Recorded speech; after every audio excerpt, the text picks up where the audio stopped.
palavra que eu tinha para vocês hoje, e vou passá-la em pouco tempo. Nós cantamos muito acerca de Deus hoje, certo? Dissemos que Deus é o mesmo. Que aquilo que Ele fez pode fazer hoje. Certo? Ou será que sou eu que cantei? Não, podemos cantar vocês também. Nós dissemos que Deus curou e Deus pode curar hoje. Deus fez milagres e pode fazê-los hoje. Talvez esta palavra que Ele trouxe seja um bocado estranha para alguns, ou muito estranha para alguns, para ser honesto, mas talvez para outros fez sentido. E o que acontece é que eu penso que um dos nossos maiores problemas como igreja hoje em Portugal e na Europa é que nós parece que nós já não acreditamos no milagroso, nem no poder de Deus. E a palavra que eu preparei esta semana, ontem tivemos um retiro com os líderes e que eu trouxe, que queria partilhar convosco, é uma palavra muito interessante que se encontra no livro de 1 de Samuel, capítulo 14. E esta palavra acontece no capítulo 13. Saúl tinha uma série de guerreiros com ele, cerca de 2.000 homens. Capítulo 13, vocês podem ler isto. Na verdade,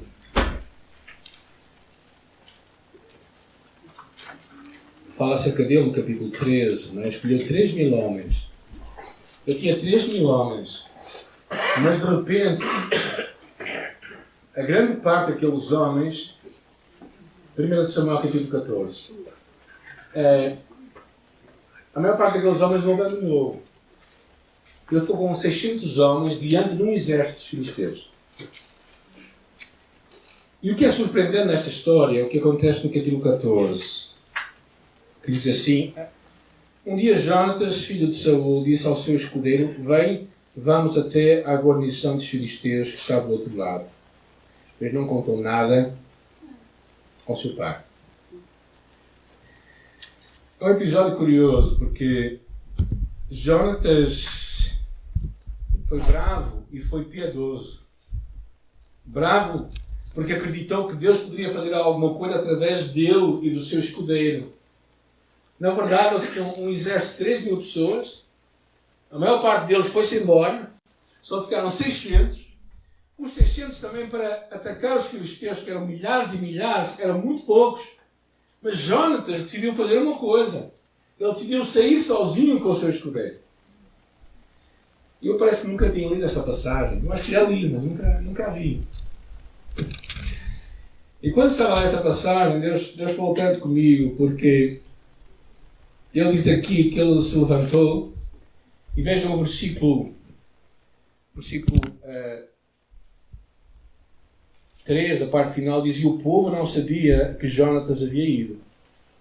Em cada lado dos desfiladeiros pelos quais Jonatas procurava chegar à guarnição dos filisteus havia um penhasco. Ou seja, ele passou por um desfiladeiro, de um lado havia um penhasco e do outro lado havia um outro penhasco. Ou seja, era um lugar muito difícil de passar. Era um lugar para ele ter com o exército filisteu, ele tinha que passar por um lugar muito difícil e ter uma batalha ainda por cima. E a história continua dizendo assim: um deles estava no norte e outro no sul. E Jonatas disse ao seu escudeiro: vamos atravessar a guarnição destes incircuncisos. Talvez o Senhor nos defenda, porque nada impede o Senhor de livrar com muitos ou com poucos. Ou seja, Jonatas acreditou que Deus podia fazê-lo com muitos ou com poucos. E o seu escudeiro lhe respondeu: faz tudo o que planejares, seguir-te-ei o que decidires. E Jonatas disse: agradecemos aqueles homens e deixemos que eles nos vejam. E se disserem: parai até que vos alcancemos, ficaremos em nosso lugar e não subiremos a eles. Mas se eles nos disserem: subi até nós, então subiremos. Porque este será o sinal para nós de que o Senhor os encarregou e entregou nas nossas mãos. E os dois se deixaram ver pela guarnição dos filisteus. E os filisteus disseram: os hebreus estão saindo das cavernas onde haviam se escondido. E os homens da guarnição disseram a Jonatas, ao seu escudeiro: subi a nós e vos daremos uma lição. E Jonatas disse ao seu escudeiro: sobe atrás de mim, porque o Senhor os entregou nas mãos de Israel. E Jonatas subiu, engatinhando, e o seu escudeiro atrás dele. Os filisteus caíam diante de Jonatas, e o seu escudeiro os matava atrás dele. E neste mesmo ataque, Jonatas e o seu escudeiro mataram cerca de 20 homens. E então houve um temor no acampamento, no campo e em todo o povo. A própria guarnição e os saqueadores estremeceram. E até a terra estremeceu, de modo que houve um grande pânico. Contando a história um pouco, para sumariar, Jonatas decidiu ir para uma batalha. Porquê? Porque o povo estava todo escondido em cavernas. E ele foi somente com um homem, o seu escudeiro. E quando iam, eles tiveram que passar por um penhasco. Melhor, 2 penhascos, de um lado e do outro. E disseram: se Deus quiser que nós subamos até eles, nós vamos ter que subir. Quem sabe um pouco de guerra, sabe quem está a subir está sempre em desvantagem. É difícil. Se eles disserem: vindo até nós vamos subir e vamos ver isso como um sinal de Deus para nós. E vamos tomar aquele lugar. Então isto era muito improvável em alguns aspectos. Primeiro porque os exércitos filisteus eram milhares e milhares. E depois, porque verdadeiramente eles estavam em muita desvantagem, quer em número, quer em circunstância, em terreno. Mas o que percebemos claramente é uma coisa. Primeiro pensamento que eu quero deixar convosco. Primeiro, a ideia claramente da ousadia deste homem. A ousadia deste homem que se recusou a ficar preso dentro de um buraco. Há muitos de nós que vivemos presos nos nossos buracos, nos nossos vícios, nos nossos medos, nas nossas dificuldades e não temos coragem de sair de lá. E quando vêm os nossos inimigos, quando temos que enfrentar algum desafio, nós nos fechamos em nós. E em vez de sairmos para a batalha, ficamos ali fechados, a lamentar-nos, a dizer coitadinhos de nós. Este episódio encontrou-se alguns séculos antes com Gideão, que o povo estava escondido nas cavernas. E há muita gente que não vive, nós falamos de cor, João capítulo 10, versículo 10, que diz: eu vim para que tenham vida e vida com abundância. Mas olhando para a nossa vida, muitos de nós olhamos assim: esta não é vida abundante que Deus tem para mim. Ficamos fechados e dizemos: mas não pode haver melhor. E não acreditamos naquilo que Deus tem para nós. Mas este homem ele ficou inconformado e por isso saiu. E saiu para aquele lugar para ver o que Deus ia fazer. Ficamos muitas vezes a conviver com os nossos inimigos a nossa vida toda. Não quebramos aqueles laços que nos prendem e nunca experimentamos a vida abundante que Deus tem para nós. E pronto, estava muito para falar, nestes dias vamos falar acerca de como quebrar alguns vícios em nossa vida. A liberdade em Cristo é uma das coisas que nós tratamos, como quebrar os vícios, como mudar a nossa forma de viver. E há muitos de nós que somos cristãos, que temos um computador novo, mas temos um software velho.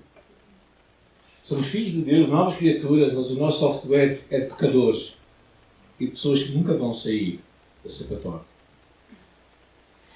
E nós precisamos de quebrar isto. É interessante que Jonatas quebrou isto. Jonatas ficou inconformado e saiu. O que percebemos deste homem, claro, ele tinha dificuldades, mas ele tinha também fé. Percebemos a fé deste homem, E a palavra é muito interessante. O versículo 6, ele diz: nada pode impedir o Senhor de salvar, seja com muitos ou com poucos. Este homem ele tinha uma visão de Deus que era muito diferente de tantas vezes da nossa visão de Deus. Não sei se vocês já fizeram este exercício, eu faço muitas vezes por causa dos meus netos, que é baixar-me e olhar para cima para uma pessoa normal, está bem? E como é que ela parece? Um gigante, não é? Agora, quando tu és mais alto que aquela pessoa, o que é que a outra pessoa parece? Um anão. É muita perspectiva. Há muitos de nós que olhamos para os nossos desafios e os nossos medos da perspectiva de uma criança. Não é? Estamos a olhar para cima e vemos aquilo tão alto e tão inalcançável que nos rendemos àquilo. em vez de vermos isto na perspectiva de Deus, tal como aconteceu com Golias e David, uma história impressionante. Este homem é muito interessante. Há tanto que poderíamos falar sobre isto. O rei Asa diz: Asa clamou ao Senhor não custa nada para ti, dá auxílio, tanto ao poderoso como ao fraco. Senhor, nosso Deus, ajuda-nos porque em ti confiamos. As palavras de Davi: o Senhor os ajudará e os livrará. Ele os livrará dos ímpios e os salvará porque confiam nele.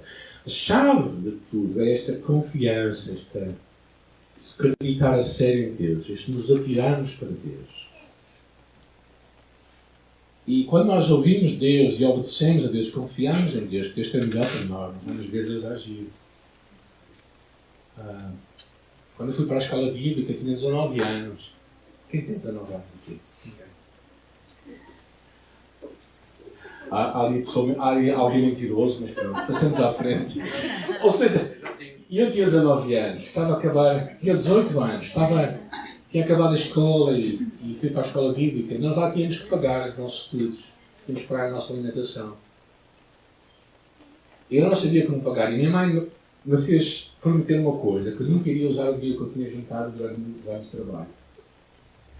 Eu disse: está bem, mãe, eu vou prometer isso. Para a minha mãe a poupança era uma coisa muito importante.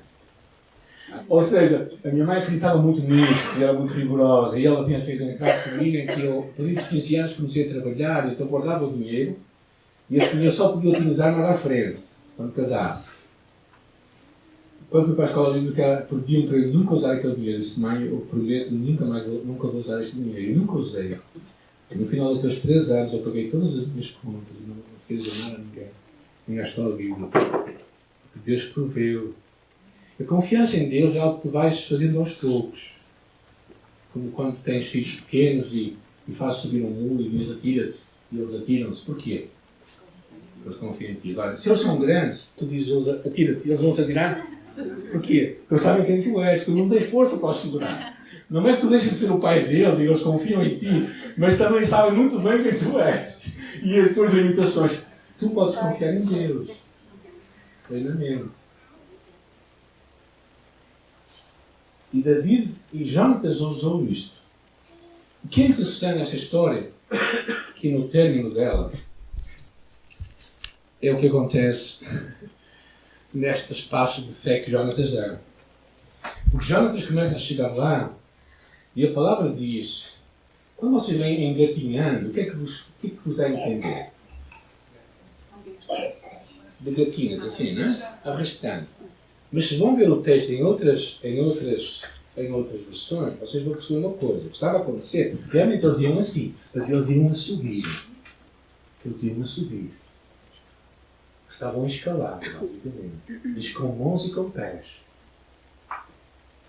Agora, pensem, eles estão a escalar uma montanha, a subir, os outros lá em cima, e de repente o que acontece é que o soldado que está com Jonatas vai à frente e derrota 20. E os outros milhares? E os outros milhares? É Deus que os derrota. Porque os outros milhares, o que percebemos aqui no versículo 15, é que de repente alguma coisa acontece. Que nós não percebemos muito bem o que é. Mas o que diz a palavra é assim: então houve temor no acampamento, no campo e em todo o povo, e a própria guarnição e os saqueadores estremeceram. E até a terra estremeceu. Por isso, qualquer coisa que se passou de sobrenatural, que não teve a ver com Jonatas ou teve a ver com Jonatas. Não, Jonatas foi o que disputou aquilo tudo. Eles obedeceram a Deus e viram Deus agir e trazer a vitória. Então o que é que eu trago para nós esta manhã? Irmãos, nós precisamos de Jonatas.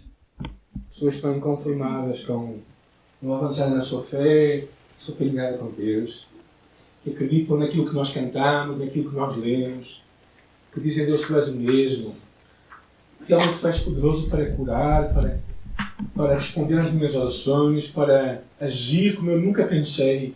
Tu és poderoso para fazer.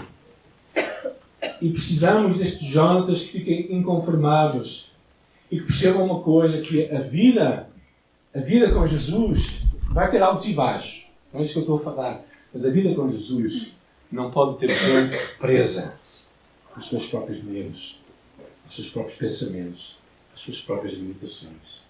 A vida com Jesus é uma vida de obediência. E se Jesus diz vem, nós vamos. E nós seguimos Jesus. E quando fazemos isto desta forma, nós vamos ver Deus agir. Então, ao pensar na tua própria vida, no teu coração, nas tuas lutas, pergunta-te, Senhor, o que é que me está a impedir de avançar na minha vida?